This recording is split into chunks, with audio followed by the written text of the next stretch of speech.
Hello, everybody, and welcome to the show. I'm so glad that you're all here, first of all. And I'd like to welcome my very, very special guest, Hezokuai. Thank you so much for being Hezokuai. How are you? I'm good. I'm good. Thank you for having me. I've never paid that much close attention to your intro music before. That song's kind of a banger. I Thank dig you. it. All the music on my channel, it was written by my friend Steven. And he's a great guy. And I got great music. I got great outro songs. I got great intros, and I don't have to worry about copyrights because he's written them all. So Awesome. That's yeah. awesome. I like I that. so the reason you're here, well, Yeah. first of all, I've been on your show twice now, and I thought it was high time that I get you on to the Katie's Ed channel. So Oh, I'm yes. glad you I'm glad you suggested this topic. Yeah, you got the magnet. Exactly. Yeah, Um, yeah. I was in your chat probably a little over a month ago or around a month ago, Mhm. and you were talking about music, and I said, "Oh, I like to cover like I like to talk about music or whatever." And then you said that there's a song that has to do with a crime. Well, kind of a crime, but Right. Well, there was an um, accusation of a crime and there was a conviction. exactly. Yeah. Yeah, there is a conviction involved, and you said the song by Filter, "Hey Man, Nice Shot," and I am a child of the '90s, so I know the song well. Yes. And I said, "Hey, you should come on and cover this one with me," and you agreed. So yay! Here we so, are. All right. so let me ask the chat: have you guys heard of the song "Hey Man, Nice Shot" before? Is this new to you? I told everybody to listen to it ahead of time, so um, you should have. I so okay, so this is a song from my teenage years, right? Yep. And it turns out I've been singing the wrong lyrics for like 20 years. And I didn't Right. realize Right. it until you told me like what the song was about. And I always thought the lyric was, I wish I wouldn't have met you. But it is the exact opposite of that. I wish I would have met you. Right. so Right. Yeah. so singing on the at the top of my lungs on the interstate driving in my car. I've been singing it wrong. No, no. Yeah. That's great. And I'll tell you, I had like, I mean, it wasn't until because this all happened a while ago, but like it wasn't until maybe 2 years ago Mhm. that I was just looking at stuff online, and on YouTube I got something in my recommendations Yeah. because, listening to that song, so I clicked and it was like a documentary about that Oh, and this okay. whole situation. And I'm like, oh, what?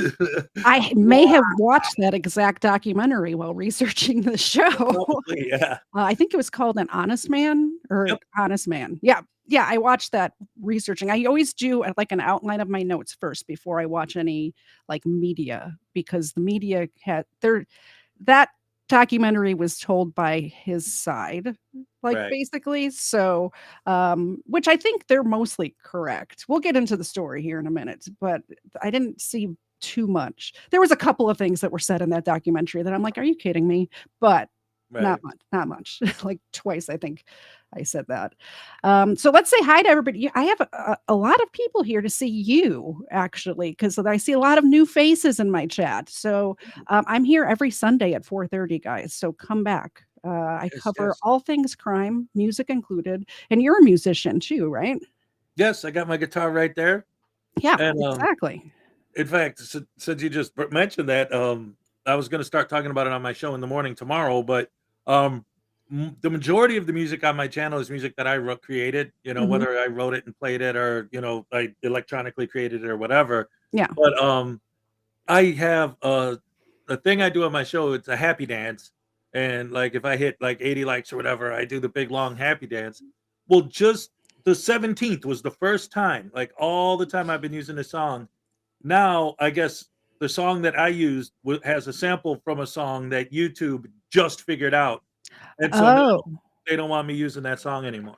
Oh no, you need a new happy dance song. Yep. So Oh I'm wow. gonna use one of my songs just Yeah. because, you Then you know. don't have to worry about it anymore. That's Yep. why I have all Steven's music. Like, I'm not talented like that. No. I'm not a talented musician by any stretch of the, the meaning of that, but he is, and he the outro song for the Overruled he wrote for my show, and he also put it on his album. So it's a great Nice.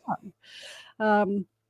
So hello to everybody in the chat. Ron, I see you there. Smith W, always good to see you. Erica's here holding down the fort. Parson, great to see you. Highway Star, good to see you over here on this side of the internet. Ancient Church Music and Art, good to see you. Yo Mama is here, and as you guys know, Yo Mama is my mama, so behave yourselves. My mom's here, guys. Let's see who else. Patrick, good to have you here, Mr. Patrick. Mark, Smitty's the sanitarium. That's a tongue twister. Thanks for stopping by. Ray always brings a smile to my face. So I'm glad you're here, Ray.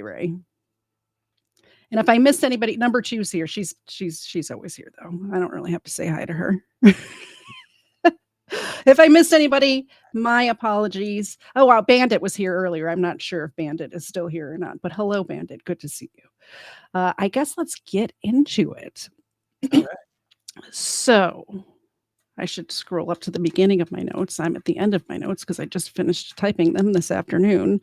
This is the story of Hey Man, Nice Shot, and really, truly the story of Budd Dwyer, who was a politician in Pennsylvania between the 60s and 80s. I think he was first elected in the 60s.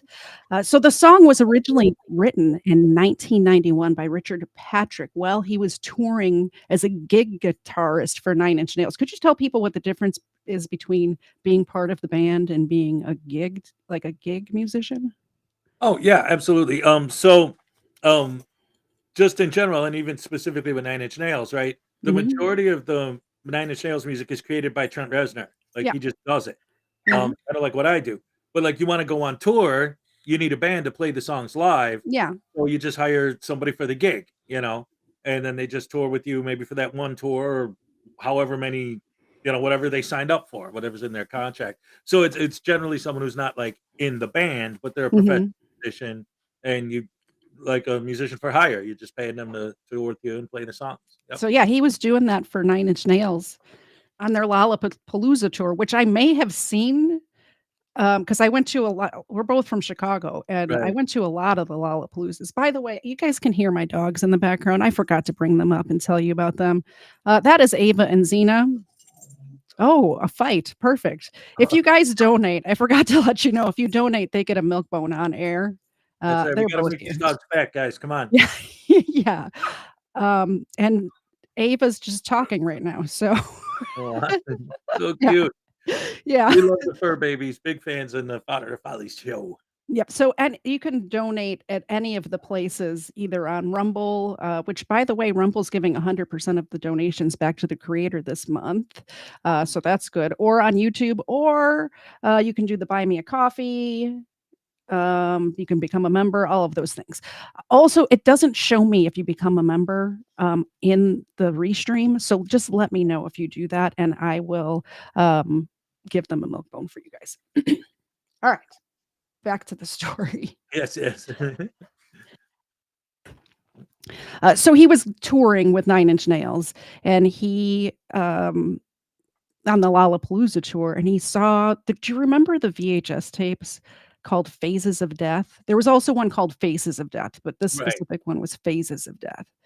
These were like VHS tapes that you could rent at not Blockbuster, but like the family run sort of low level videotape rental places. I used to work at one called Circle Video in Chicago.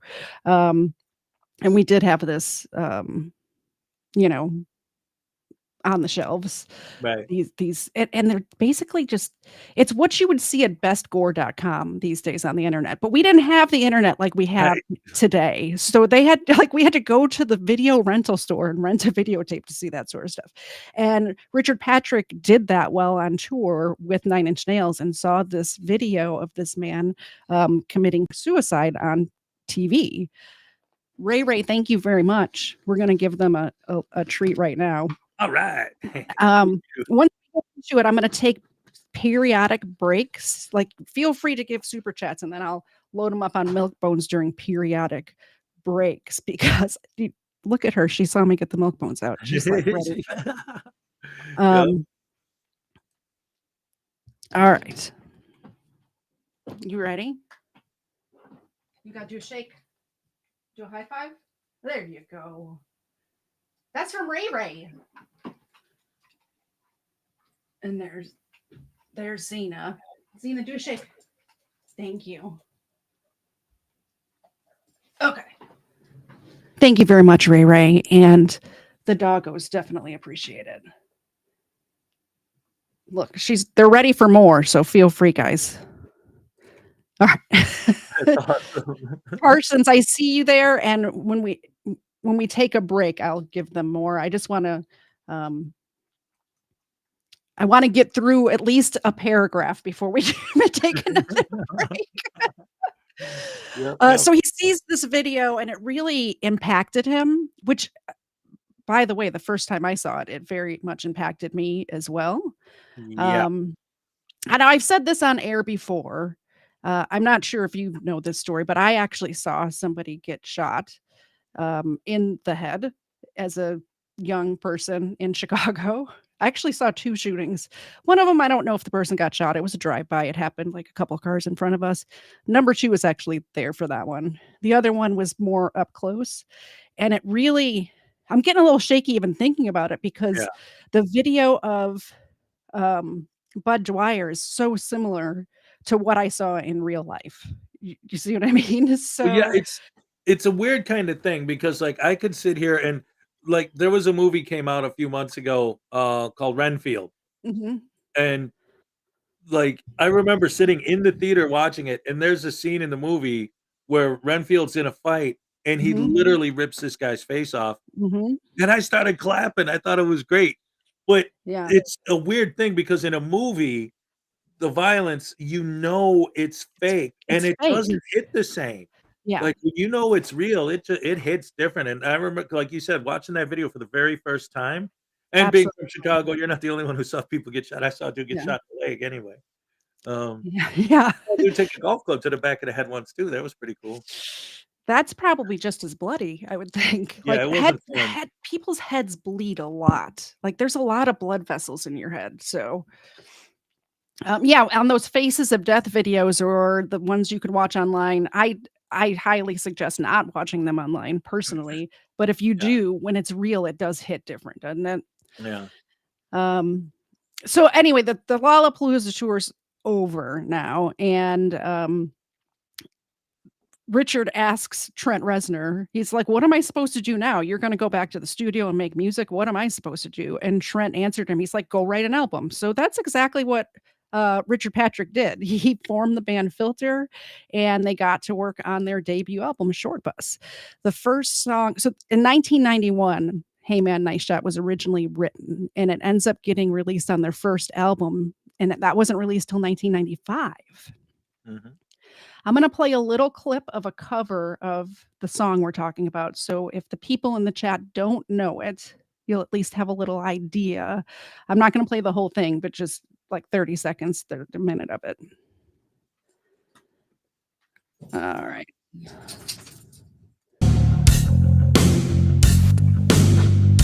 For the most part, they're right, but look how they all got strong. That's why I say, hey man, nice shot. Good shot, man. That's why I say, hey man, nice shot. Good shot, man.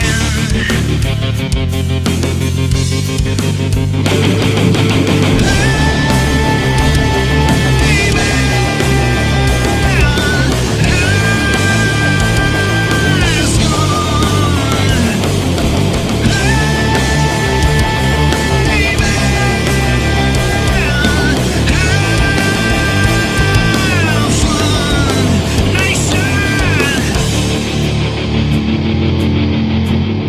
What an epic bass line to that song, by the way.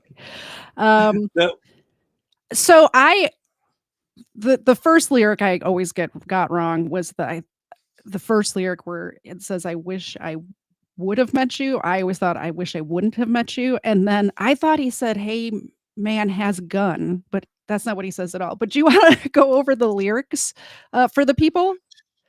Sure. So the lyrics to the song are this is gonna it's not gonna be hard, but I'm I gonna keep know. wanting to sing it, You right? can. You Um, could break out the guitar and just perform it for us if you want. yeah, well, um, I wish I would have met you. Now it's a little late. What you could have taught me, I could have saved some face. They think that your early ending was all wrong. For the most part, they're right. But look how they all got strong. That's why I say, "Hey, man, nice shot. A good shot, man." That's why I say, "Hey, man, nice shot. A good shot, man."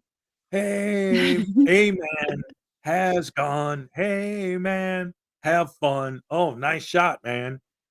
Now that this and, I'm sorry, just as I'm reading this and thinking about, like, jamming out to this for Mhm. years in the '90s, right? And then when I find out the story behind it, it's like, "Oh, this is kinda like, oh." Yeah. Now that the smoke's gone and the air's all clear, those who were right there got a new kind of fear. You'd fight and you were right, but they were just too strong. They'd stick it in your face and let you smell what they consider wrong. That's why I say, "Hey, man, nice shot. A good shot, man." That's why I say, "Hey, man, nice shot. What a good shot, Yeah, man." you don't have to do the Chorus repetitive and stuff, but the well, 2 right, yeah, the the 2 chorus, verse, verses chorus. just really, especially that 2nd verse, when you know the story, really comes into play, right? Yes. Um, Yeah, when he says that line about the people who were there mhm. now have a new kind of fear, like, literally all the people at the press conference that were in the room when he ugh. Exactly, exactly. So, I don't know how to get my thing to adjust the light. I got there you go. it's it's almost as if you run a daily like, talk show in the morning or something, you know about lights and audio. Right. By the way, Hez's link, if you're just from here from my channel and you don't know who Hezekiah is, his link's down there in the description. So definitely go and subscribe to his channel. He does a morning show every morning. And it's a lot of fun. And his chat is a lot of fun. So check that out for sure. And a Saturday night show and a Thursday afternoon. You have a lot of shows. A Yeah. lot of content coming from the Frauded or Follies channel. Yes, yes, yes. Alright. So Thank Filter at this time when they wrote the song or when he wrote the song was not or when he formed the band, they weren't signed to a record label yet, but it was included on the soundtrack for the movie Tales from the Crypt: Demon Knight, which I've never seen, but I looked up the soundtrack and I'm telling you what, I think I wanna go out and buy the soundtrack because so many great I'm songs on that record. saying. Yep. When I looked it up for the notes or whatever, I'm like, "How did I not know about this soundtrack track?" Right. Um, so there's a DJ in Colorado Springs, and the producers told the DJ, "You have to play something from the soundtrack." So there was probably some sort of, like, advertisement deal or something going on behind the scenes, and then they told the DJ, "Hold on a second. Get in your spot. Go get in your spot. You can't be in my lap right now." Um the producer says, "You gotta play something from this album." So the dude from the DJ from Colorado Springs is going through the songs. It's 10 songs on this album, right? First song, Pantera, Cemetery Gates. Awesome song. Right out of the gate, yep. Yeah, yeah. Skips past it. "Nah, I don't wanna play that one." And keep in mind, this is before all of these songs were, like, big. These are all, like, not Yeah. very well-known songs yet, and he skipped over Pantera. Ministry comes next, Tonight We Murder. Machine Head, which is one of my favorite bands, My Misery. Megadeth, also another great band. Yep. Diadems, the Melvins, Instant Larry, the Rollins Band. I mean, come on, Henry Rollins. The song is Fall Guy. Biohazard. I still have a Biohazard T-shirt. It's falling apart a little bit, but I got it at the Biohazard concert in like the mid '90s. The song is Oh, Beaten. Sepultura, Politica, and then number 9, Filter, Hey Man, Nice Shot. He gets to the song, he hears that opening bass line, and he's like, "This is the one. This is the one I'm putting on the yep. radio." And thank goodness he did, right? Right. Huge hit for them too. Yeah. So the first time it was played on the radio was in Colorado Springs, right at around 2 a.m. when all of the bars and clubs are closing down. Everyone's in their car and has the radio on. So a lot of people heard it the first time it was played. It Hmm. started getting requested over and over and over again. So it spread out to being on 10 radio stations and then hundreds and then like worldwide. Within the matter of like a month, it just like blew up. This Yep. is all happening in 1995. And I don't know if you've heard of a little band called Nirvana. Oh yeah, yeah. Right around that time, the lead singer of Nirvana took his own life. So, all these DJs were saying that the song was written about Kurt Cobain, and it absolutely wasn't. By the way, I have a Nirvana episode coming up in December. I'm gonna cover the song "Polly," which I did for a different channel previously, but I'm gonna cover it for my channel coming up in December. Same sort of thing behind the music, so look forward to that. Yes. Yeah. It's Like, yeah, it's funny too because at that time I also heard those rumors about oh, Hey Man did Nice you? Shot. Okay. Oh yeah, yeah. Word on the street was, but obviously, Yeah, so as soon as he started doing any sort of, like Richard Patrick did any sort of interviews about it, he said, "No, it's not at all about Kurt Cobain. It's about this politician," that nobody knew the politician's name at that time, unless right. you were from Pennsylvania, you know? Hmm. Um, let me pull up oh, that's not what I meant to do. Let me pull up an interview, a little Like, portion of an interview. That's the one I want. I don't know why I'm hearing myself in my headphones right now. It's very weird. Okay. So this is a little interview with Patrick Harris for KLAQ. Well, there's so many problems. This song was so controversial, and I literally was like, "What did I do?" People said that "Hey Man, Nice Shot" was about Kurt Cobain. That was the tragedy of the song coming out after he killed himself. I would never even think. It wasn't until I read it online that I thought that was what it was about. The problem was The song came out right after. There were DJs. The song was written in '91. So could have been about I'm not, Kurt Cobain. I'm not I can't. There it is. That's the song. That's No Love. Oh, okay. We're looking for the. Yeah, that's the song we wanted to play when we go into the next break. We're going to. But back to Hey Man, Nice Shot, everybody. Yeah, that's not about Kurt Cobain. No, the sad thing is that my label, Warner Brothers, or someone had put it out, and they said it's kind of about someone killing themselves, or it's a song about suicide, and so DJs in Seattle said, no, this song is about Kurt Cobain. And they just kept repeating it over and over and over. And that's the problem is when you say it over and over, it just becomes, whether or not it's the truth or not, it's just the truth, And so I had to finally go on and say, no, this song, if anything, it was inspired by our Budd Dwyer. I know who that guy is. Yeah. Our Budd Dwyer held a press conference he was a state treasurer in Pennsylvania, and he held a press conference, and he took out a gun, and I remember that. He blew a hole in his head. Shot himself in the mouth. So the point is, he's very clear about it not being about Kurt Cobain. Yeah, thank you. I'm trying to click buttons and talk at the same time. You know how hard that is.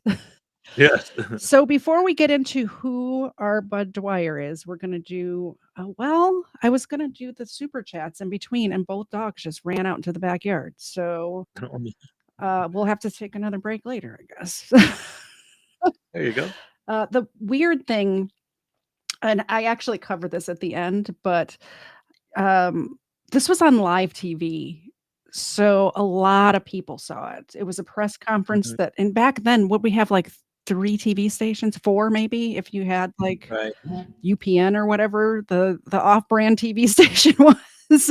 Right. Um, Your local PBS station and yeah. then, like, We off-brand we and had the 3, NBC, ABC, CBS. In Chicago, we had WGN, and then, like, what channel 32 was. 11, Yeah.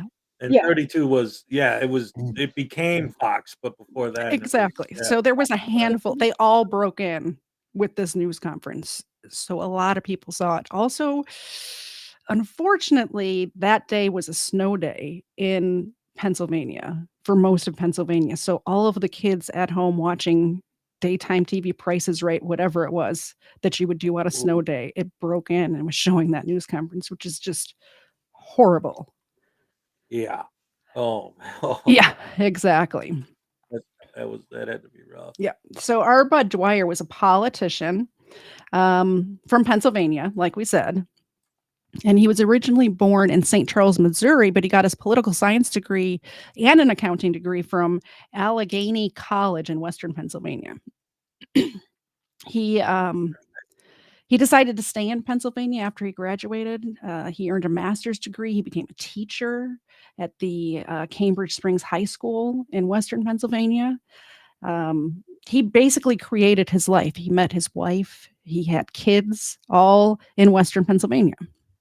He, he built his life there. He didn't want to go back to Missouri, which I understand being from Chicago. I don't really want to go back to Chicago. So my life is here in Georgia now. So he's like way over, like near Ohio, over here. And of course, the state capital is Harrisburg, which is way on the other side of the state over here. He decides to run for the Pennsylvania Assembly, and when 2 districts merged into one, so there was 2 um, incumbents running against each other, and he thought to himself, like, all of these people are not going to want to vote for that guy, and all of these people aren't going to want to vote for that guy. So if I come in down the middle, like it's like having this third party candidate. Like politics people still do this today. He was the third Right. party candidate. Um, I think all 3 of them were Republicans, but I'm not sure. I think he was. That doesn't matter. It's the point is they had 2 sides and he came like swooped in down the middle. He had no money. He had no like campaigning experience. He hired his friend as his campaign manager. He didn't even like his friend didn't have any experience running a campaign. In that documentary, his friend is being interviewed and he says he threw a book at me. He like threw a book across the room at me and that said like running a campaign for dummies or something like that. He's like, Right. you're my campaign manager now. I go, Well, wasn't he, like, literally going around, like, giving, like, nail files mhm. with his name on it, matchbooks and stuff like that? Exactly. He was doing exactly that. He decided to do like face-to-face interactions as much as humanly possible instead of like running ads or billboards and stuff that costs money. He Mhm. decided that I'm just going to go out and meet as many voters as I possibly can. He would go to state fairs. He would go door to door. Which I don't know if you've ever had a door to door job, but man, that's rough. Like, Oh, yeah. yeah, Yeah. I sold both the Chicago Tribune and the Chicago Sun-Times door to door when I was a teenager, like subscriptions to it. It's a rough job. Yeah. Lots of character building though, I think, in that kind of work. Yeah. I I used to sell Cutco knives. Oh, I remember those. I actually dated a guy, who sold those, and he came to my house and tried to sell them to my mom, and my Okay. mom's like, okay, so there's 5 kids in my family, and my mom and dad, so there's 7 of us living in, like, a 2-bedroom house. My mom doesn't work. My dad works for the city of Chicago, so we're not rich by any stretch of it, and, like, he goes through the whole thing, and my mom's like, "Oh, those are great knives," or whatever, and then he says the price, and he's like, "No, get out of here." Like, I can't even get 1 knife from you.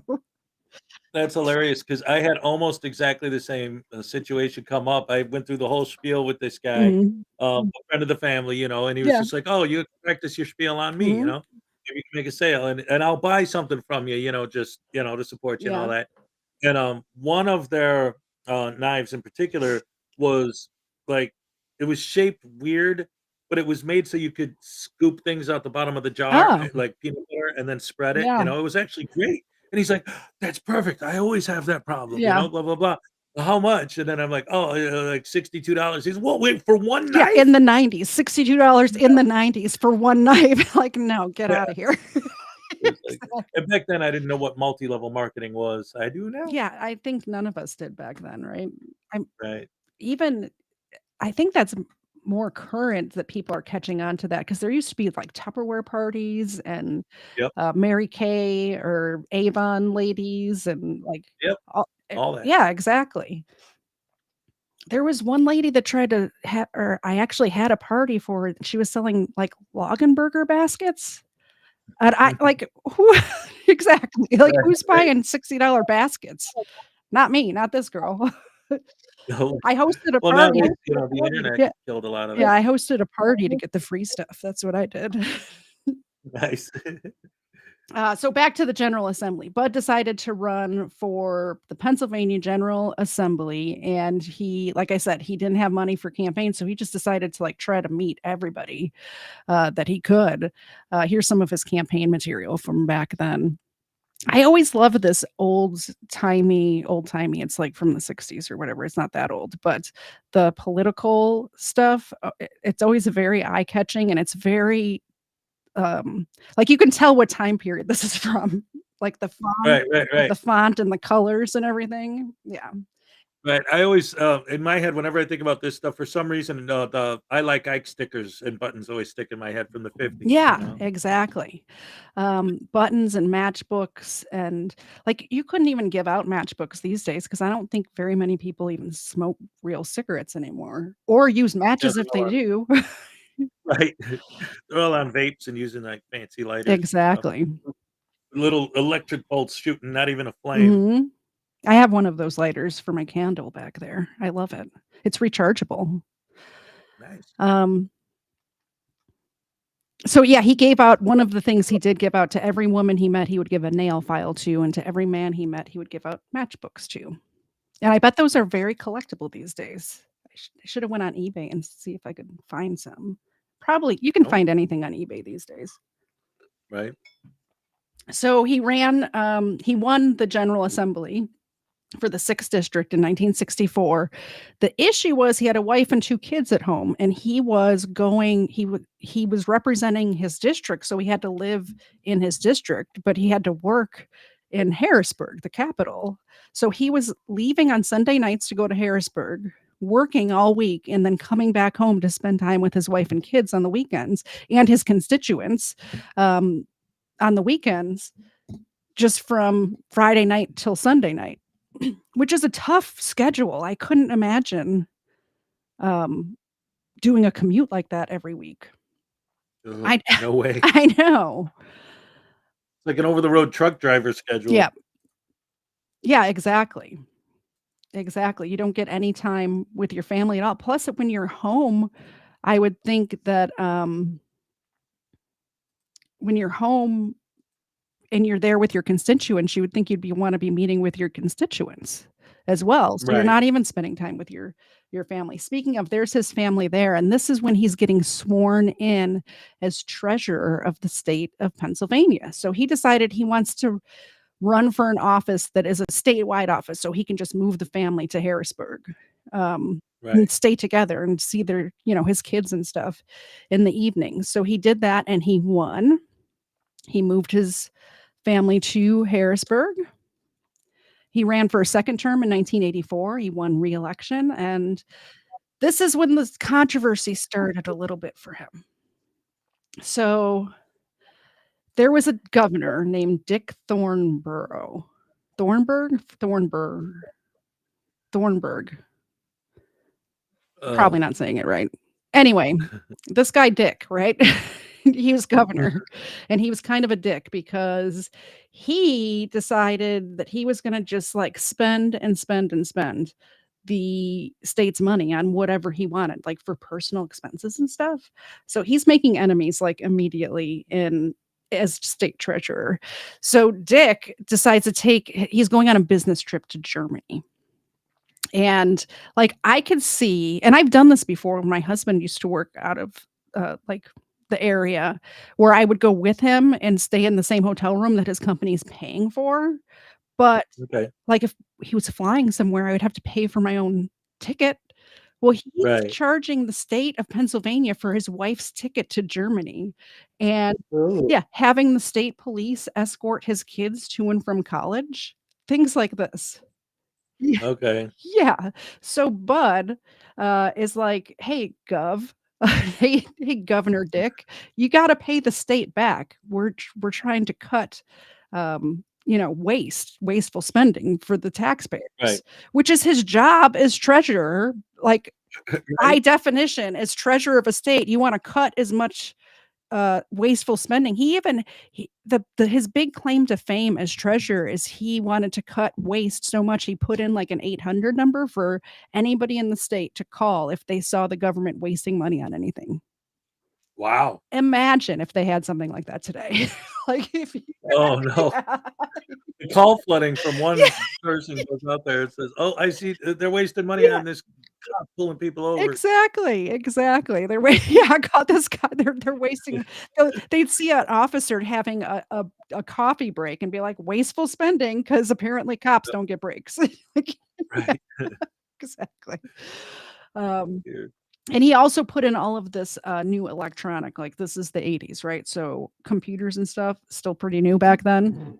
And he Right. figured out that it would save money by putting in all of these updated computer systems to invest the state's money to earn money back that would cut the tax burden on the average person, right? Mhm. We really need more politicians like this guy, in my opinion, trying to save money and instead of just wasteful spending. Well, wait a minute. You mean a politician that actually was trying to do the right Yeah, thing? exactly. It ain't so. Exactly. Yeah. Um, so that's basically where the controversy started. He got into kind of like head butted with the governor at the time.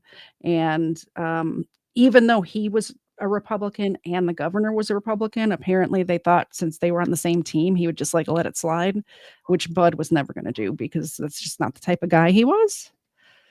Right. So then this thing happens in Pennsylvania where they figure out that the Commonwealth of Pennsylvania overpaid millions of dollars in federal insurance contributions to FICA, which I never really knew what FICA was. I just knew that they took a lot of my money every time I got paid. Mhm. But that's the Federal Insurance Contributors Act taxes. And that's, I guess, what goes to like Medicare when you get older, which we're not going to have. So don't anybody who hears me, don't look forward to that. It's probably not going to happen for you. Um, from what I hear. Right. But on sick days and vacation days, you're not supposed to take out FICA taxes on that money. But for years, apparently, Pennsylvania was taking out that money on um, all of their employees. So that's from police officers, school district, like anybody who works for the state of Pennsylvania, which is like a whole crap ton of people, right? Yeah.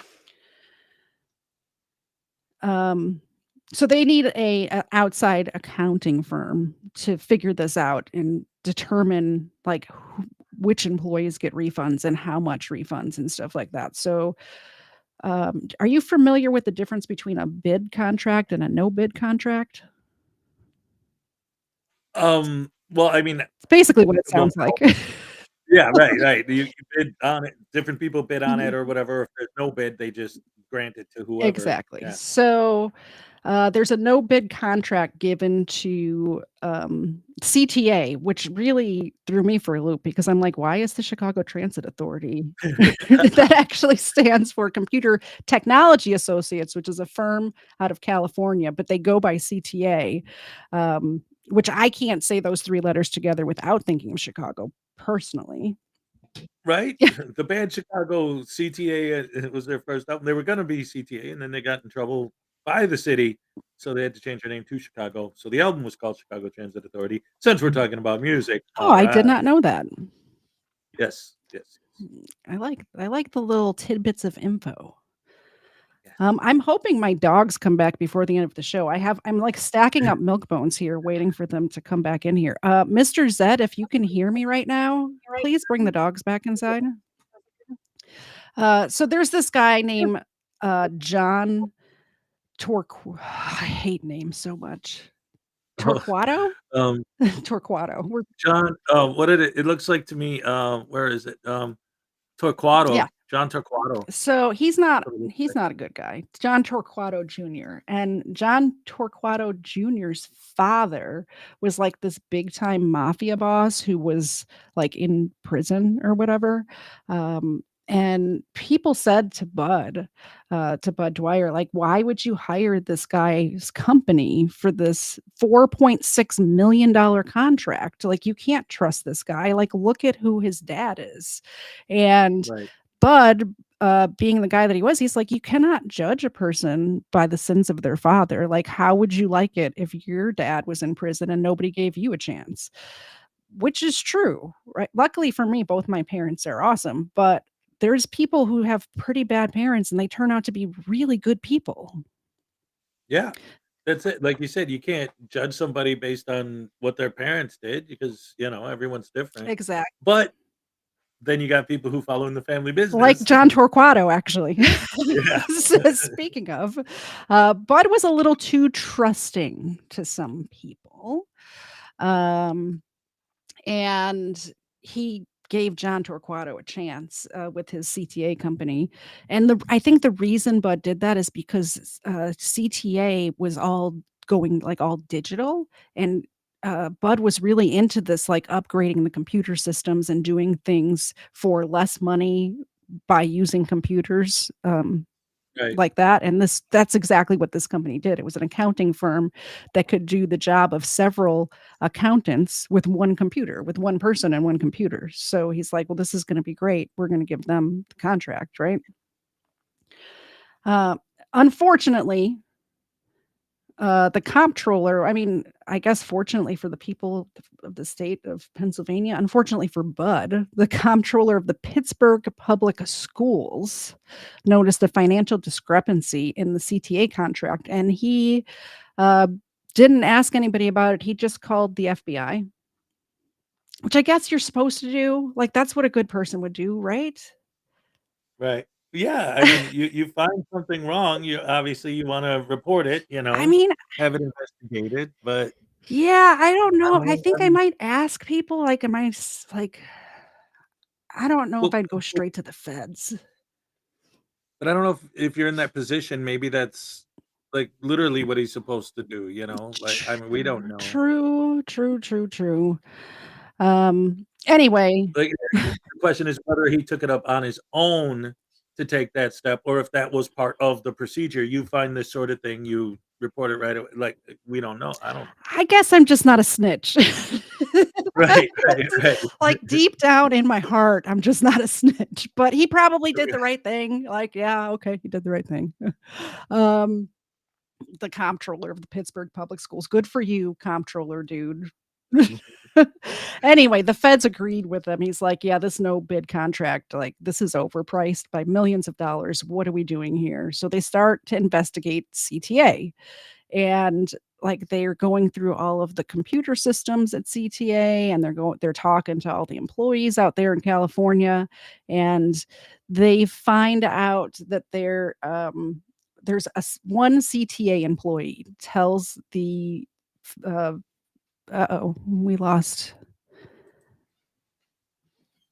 All right, you're back. Hi. Okay. I don't know what happened there. That was weird. It's my internet. Oh, gotcha.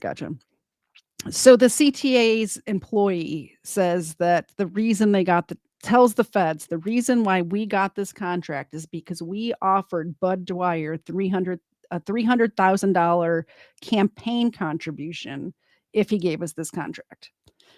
Now, I don't know if this happened or not. According to the documentary, this never even happened. I don't know if it happened. I think maybe it happened, and Budd Dwyer it was too honest of a person that he didn't realize that that was a bribe. Like, I think he was thinking, "Oh, well, I'm allowed to take campaign contributions, so I'm making business relationships with these people," and I'm not sure that he realized it was wrong. What do you think on that part? See, that's that's the line right there, right? Mhm. Like, for the whole I mean, the whole thing, like, right at that's it. Yeah. Like, "Hey, I offered to give this guy this money." Okay, Mhm. did he? No money ever actually exchanged hands. Exactly.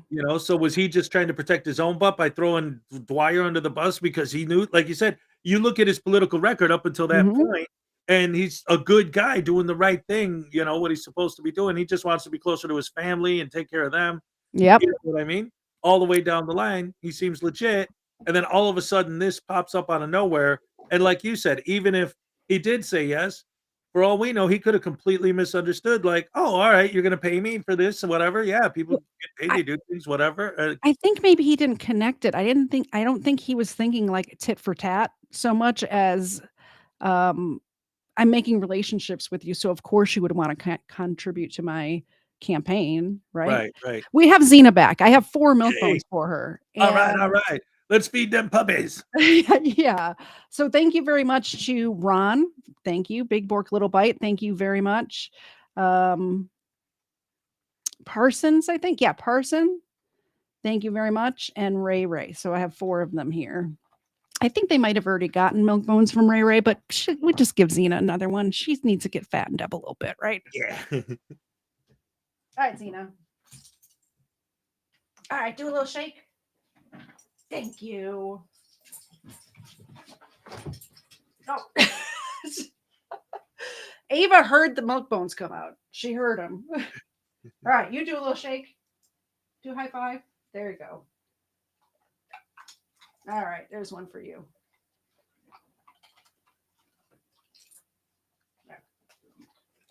Thank you to everybody. And all of your names are going into the monthly drawing, by the way. I stole that idea from Hez. I do it like the old fashioned way. I have names in a bucket because I don't know about that fancy computer stuff you do with the spinning the wheel, but all your names will go in there. Also, Hez, your name automatically goes in there because anybody who either calls in or is on my show automatically gets an entry for the giveaway. Thank you. I appreciate that. All right. Ava's ready for her close up. Come on, Mr. DeMille. Yeah, exactly. She's a little terrorist, by the way. She's less than a year old and still, Mr. Zed's yelling from the other room that she's not a terrorist. She's a freedom fighter, but she's a terrorist. Anyway, back to Budd. I personally think that somebody did offer to, like, his family says that this did never happen.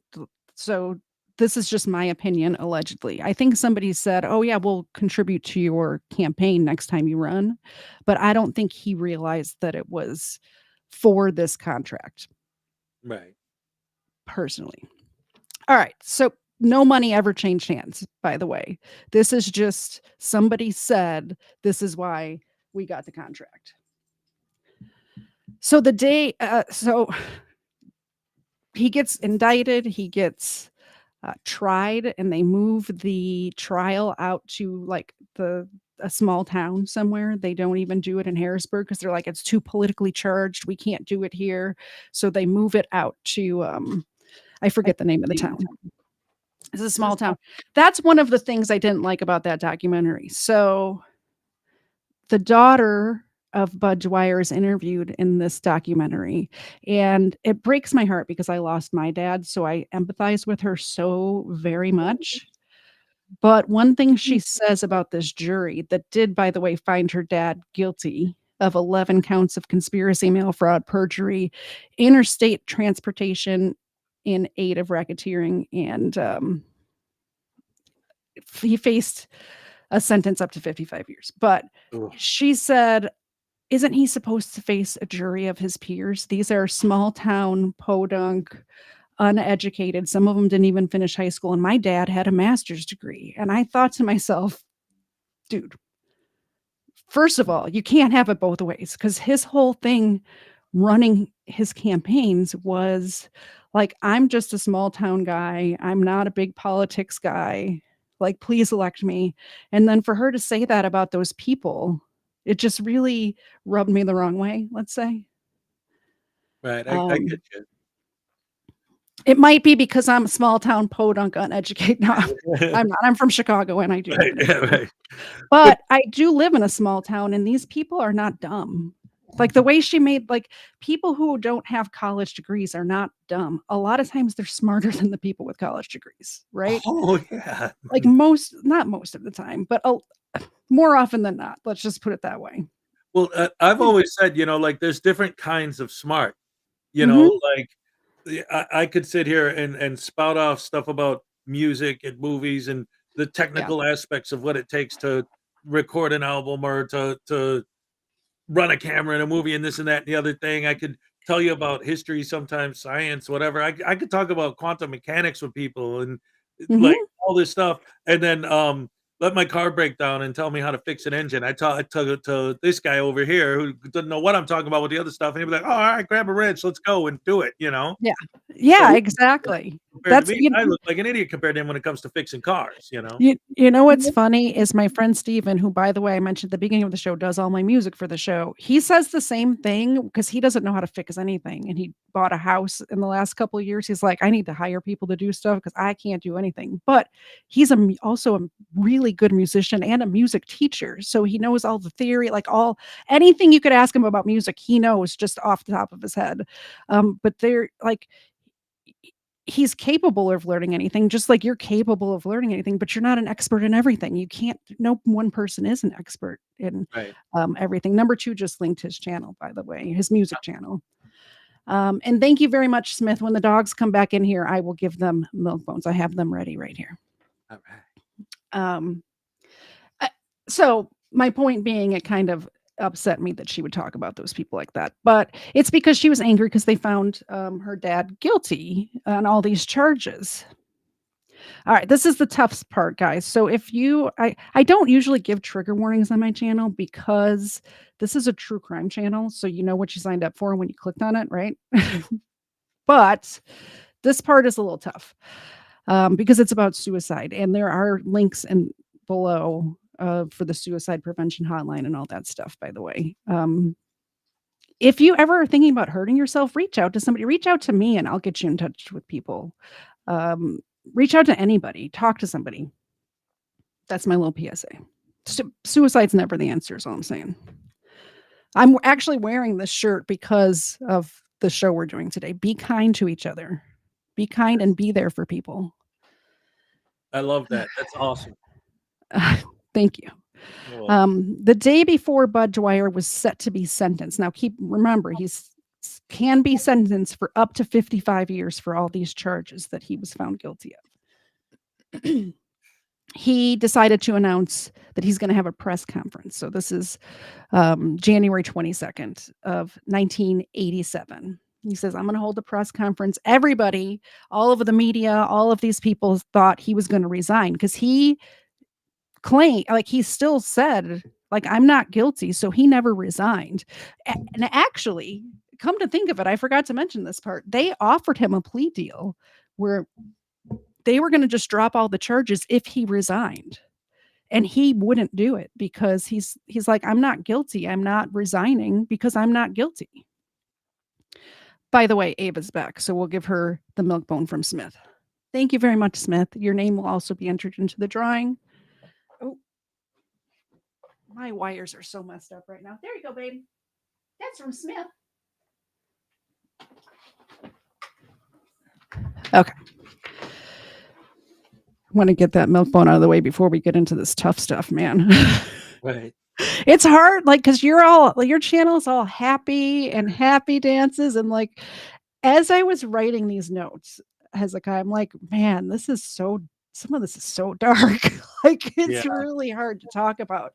But I think if we don't talk about it, then here's my idea. is if we do talk about it and one person hears me and it saves one person, then it's worth talking about. And whether that's a regular true crime episode where you're learning some sort of safety tip, or if it's this episode where we're talking about mental health and how important it is to reach out and connect with people if you're feeling down, if it reaches one person, then it's worth doing it, in my opinion, anyway. Absolutely, absolutely. And yeah, again, as a setup for this, because again, the whole reason I found out about all this at all was when I saw this clip. And yeah, yeah, it's heavy. We're not going to play the whole clip. We'll play the lead up to it. It is linked in my description. I highly suggest not watching it, but I know some of you will want to. So I put it down there. So he calls this press conference during the whole press conference, which goes on like 35 minutes or something. He's maintaining his innocence and why he's innocent. Towards the end of it, he passes out some envelopes to different people. He's handing it to different people and saying, hey, just open this later. And there's one point where he hands an envelope to one of his people, like one of his people that work for him. He's like, give this. There's a letter in there for you, and then there's something in there for Joe, which is his wife as well. So he put a letter in there for his wife to get after the fact. By the way, on that documentary, his family was interviewed in, that I keep talking about, his wife was interviewed, and she knew he was upset about these charges and stuff, but she had no idea that he was suicidal. Nobody did. Nobody in his personal life knew that he was suicidal at all, because he was always so jovial and happy, even when going through this stuff. So you Right. just never know. And that's why it's important to talk to someone. Exactly. Reach out to your friends and just check up on them, Mhm. All right. Here's a little news clip from the day that this happened. Budd Dwyer was elected state treasurer in 1980, the first of 2 terms running the state's finances. It was his second term, though, that spelled the beginning of troubles for the 47-year-old veteran politician. Last May, the state treasurer and former Republican state chairman Robert Asher were indicted in what became known as the CTA bribery scandal. After a trial that lasted over a month, both men were found guilty in December for their role in a kickback scheme involving the awarding of a $4.6 million contract to a California computer company. In return, the two received promises of $300,000 in kickbacks, but no money ever exchanged hands. Dwyer was scheduled to be sentenced tomorrow in federal court in Williamsport, where the trial took place. He faced up to 55 years in prison for his conviction on charges of conspiracy to commit bribery, perjury, mail fraud, and other counts. Right up until the end, Dwyer maintained his innocence. His lawyer was seeking a new trial. Dwyer is survived by his wife and 2 children. His co-defendant, Robert Asher, is scheduled to be sentenced Tuesday. Ed Weinstock, News Center 8. I love finding that old footage of newscasts. I always find it so interesting. Like, even if it's just, I like search out old news footage a lot, so YouTube will recommend old news footage to me. Hey. And I'll even find myself watching some like random city that I've never lived in newscast from like 1980 something, from just some random day, their 5 o'clock news, just because it's like a little slice of history, Yeah, absolutely. You could learn a lot, just in general, Exactly. I really like those old news ones, like they used to play in the movie theater, like during World War Oh, II. yeah. And especially like seeing it puts a different perspective on certain things, because if it is something that you've heard about, but hearing like what they said at that time, Mhm. not now looking back at it in retrospect, but seeing the way everything was talked Exactly. about at the You moment. you know what I found? Because I used to think, oh, the media used to be so much less biased and more honest. But the more and more I look back at old footage, they've always been the same as they are today. Like, maybe Right, not as bad, but it's been pretty much the same for as long as you can go back in recorded history. All right. right. So I'm going to play a little bit of this. Like I said, we're not going to show the whole thing, right? But I just want to give you guys fair warning that I'm going to play about a minute up until I'm going to stop it right before he does the Yeah. thing. and it's amazing to me how readily available this is online, by the way.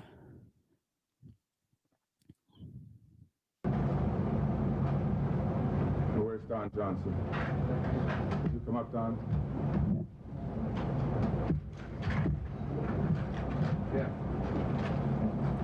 On that way, Greg, where are you? Right here. Okay. Just hang on to that right for the moment. Don, there's some things for you to do, and so not in here for Joanne. Good.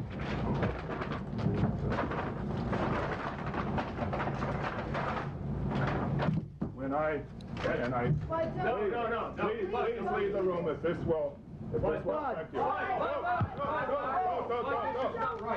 Don't. This will hurt someone. Don't do that. Okay. So, as you can see, he puts the gun in his mouth and pulls the trigger. They said he had a couple more pages of notes. So I think he thought he was going to pull out the gun and then continue saying what he was saying and then do it. But of course, once that gun came out of that manila envelope, you could feel the room change. Like goosebumps right now, because the whole feeling, because they don't know if he's going to shoot them for like however they cover. It's like a small room of media people and how they covered him, or like if he's mad at them or what he's going to do to himself. He made sure to set up the room that day, which from what I understand, it was not normally this is the same room he's had news conferences in like the whole time he was in office. Right. And it was not normally set up the way it was, but he had a table in between him and the press. So there was like a barrier. So somebody couldn't just go and tackle him. And it sounded like people were moving towards him because he's like, stay back. And you hear him say, this could hurt somebody. So he's not trying to hurt anybody else. Right. Just himself. Now, one of the things that I read about this, because I was thinking, like, why wouldn't he just appeal? Like, if he really didn't do these things that he's been convicted of, why wouldn't he just appeal? Which, of course, the very next day was sentencing. So he would had to go to jail the next day. Mm-hmm. He would have lost his pension. There was a $300,000 fine, even though he never took the $300,000 bribe that he would have to pay. And appeals cost a lot of money, which is something that I believe it was his son said the reason he did not think he was going to do an appeal is because of the amount of money it would cost to do an appeal, which, like, at what cost? Like I would rather be penniless and have my dad, Right. But because this happened, because it happened before he was sentenced, he kept his pension from when he worked for the school, and he never resigned as treasurer. So he kept his pension from all of his government work too, which then goes to his family. So even though this is the most selfish thing that you could possibly do on this earth, in his head, he thought he was doing it for the right reasons. That was what I got out of it too, from everything that came out afterwards, was that he saw it as like, well, if I just do this and then go to jail, then my family's going to have nothing. And if I do, then they still get something, Exactly. Like he was thinking that this was, like you said, this is going to take care of my family. Yeah, which is not the way you need to think about things. Trust me, his family would rather live in a tent on the sidewalk with him him there, right, than what he did end up doing and having a comfortable life with the pension payments and stuff like that. So the news covered it a couple of different ways. First of all, let me do that because I hear myself echoing.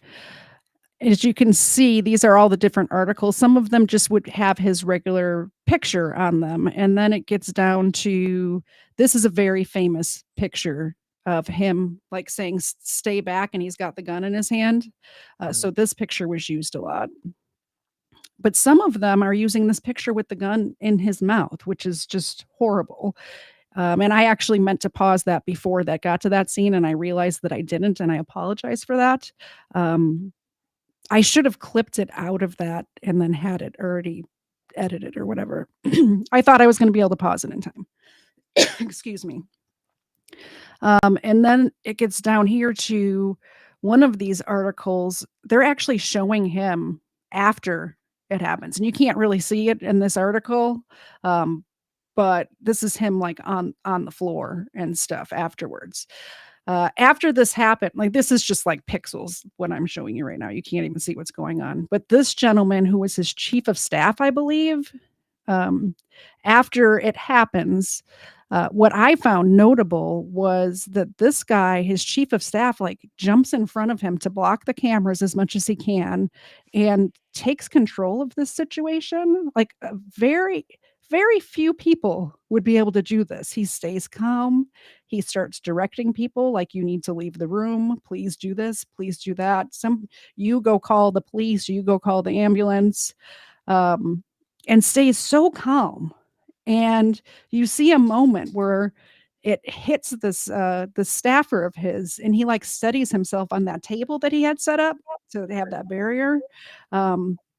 But I thought that was amazing to stay that calm under that sort of pressure, because nobody was expecting this to happen. It's not like he Right. knew that was going to happen, right? Ooh. Yeah, exactly. But that's it. There are some people who are able to just, handle an emergency situation like right then, and then who knows what's going through his head after, like, Mhm. like, oh man. Exactly. So a couple of things of note, and I think I mentioned some of them a minute ago. Well, Dwyer, okay, so then after the video cut, he produces a manila envelope with a Model 19 357 Magnum revolver in it. When the crowd saw him pull it out of the envelope, some of them start to rush towards him. Others immediately fled out the back door. Budd told everyone to stand back so that nobody else gets hurt. And he puts the barrel in his mouth and pulls the trigger almost immediately. So it's not, it happened really fast is Yeah. what I'm trying to say. Yes, it did.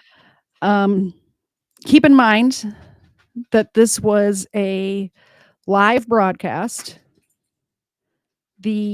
It snowed very heavily in Pennsylvania overnight in eastern Pennsylvania. So all of those big cities in eastern Pennsylvania, this was broadcast live to all the children home from school with no delay. Yeah. Like I remember seeing the Challenger blow up when I was a kid. Yep. And that affected me. I couldn't imagine what something like this would have done to me.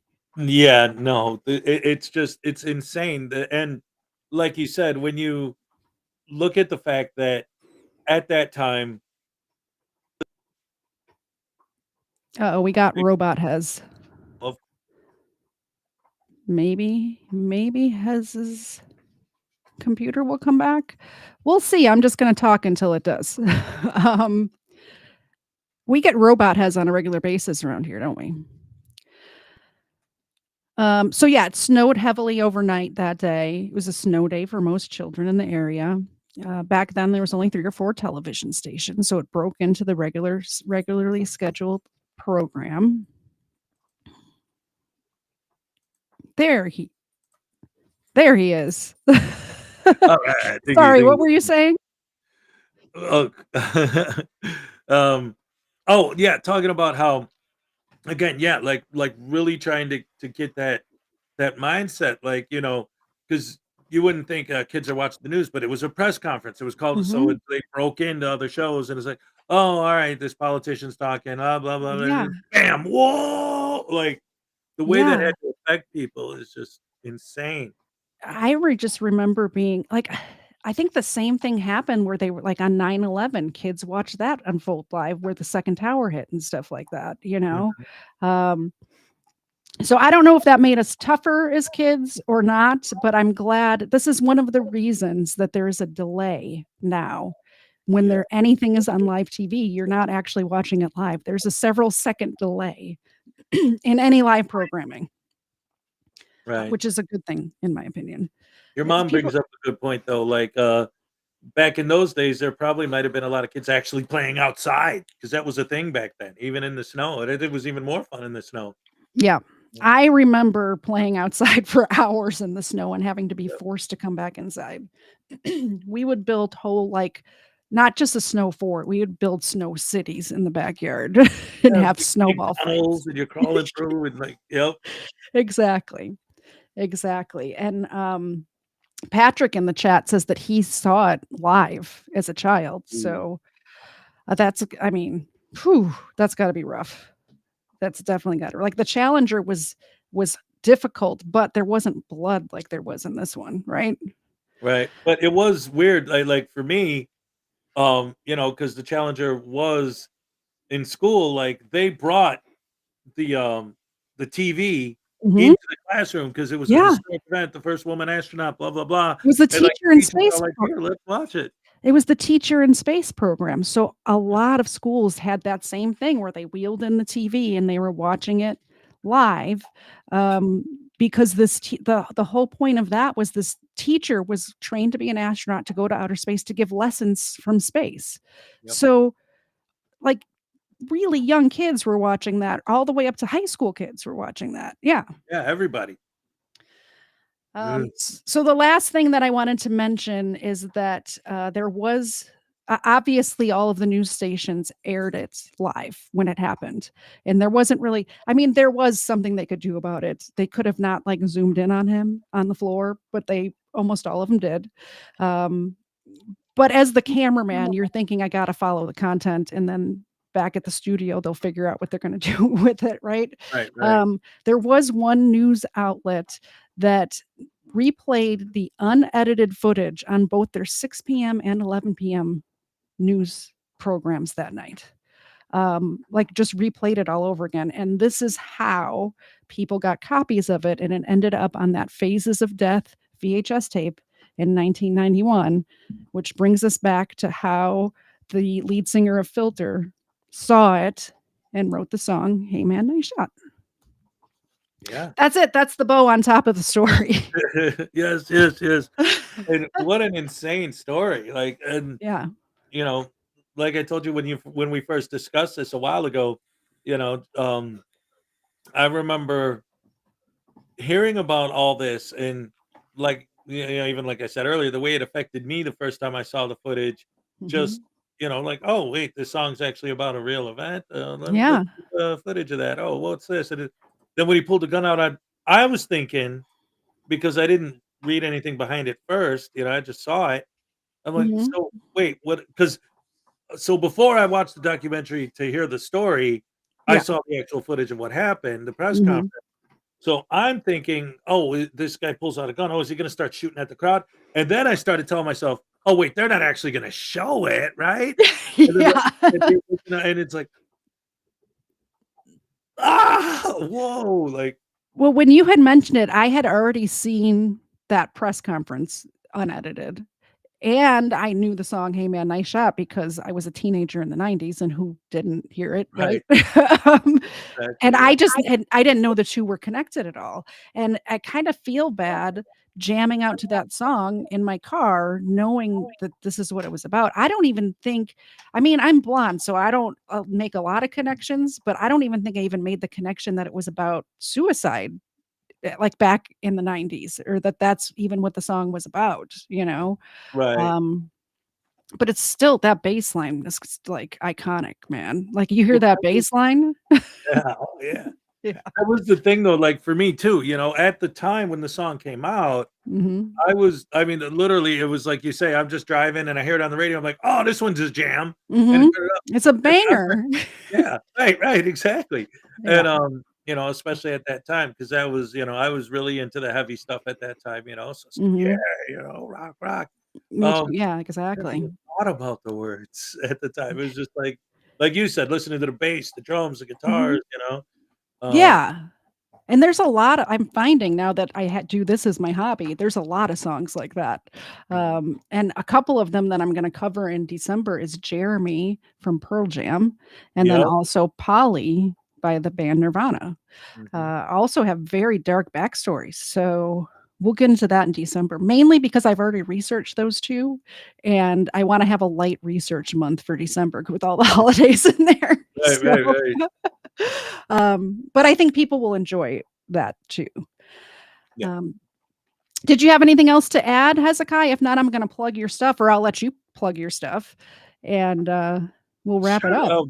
Well, first of all, thank you for having me up.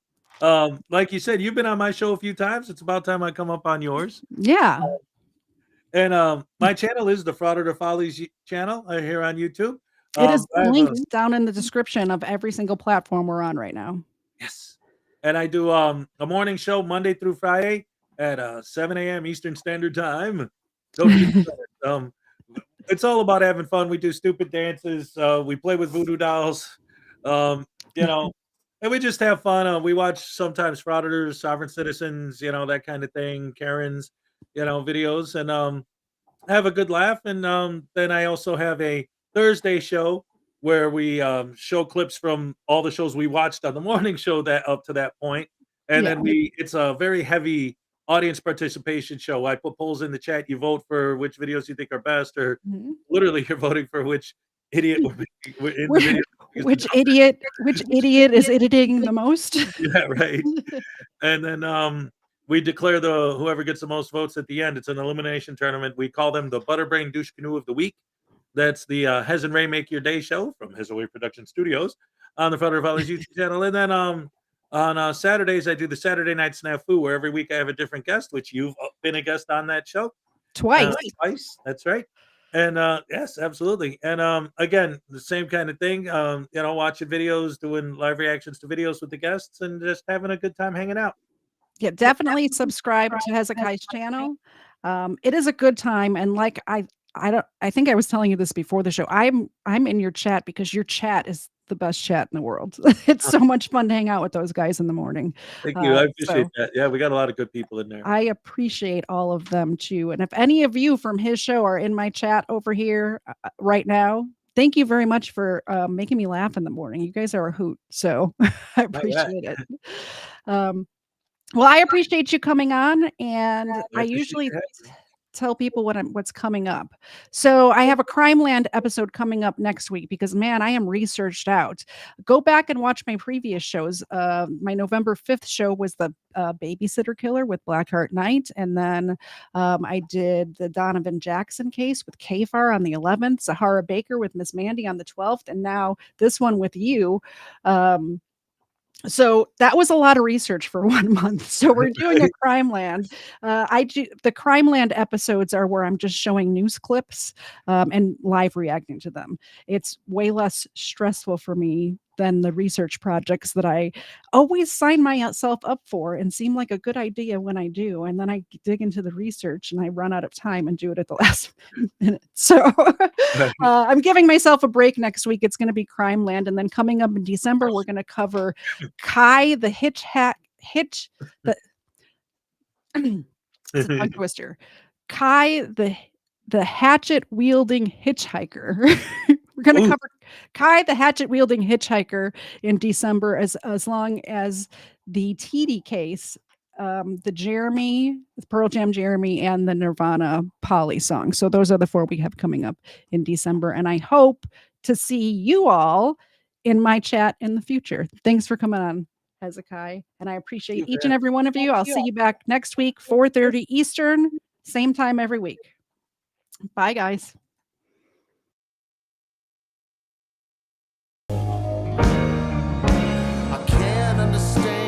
What you're saying, we're late stage in the catacombs, shuffling a single card today, broken table trying to play some ping pong. It's not subtle when we celebrate a magazine with the pages torn. My body cracks, knees buckling, I got a bad case of brain fog. Said I got a bad case of brain fog. So I'ma take my butt home. So I'ma take my butt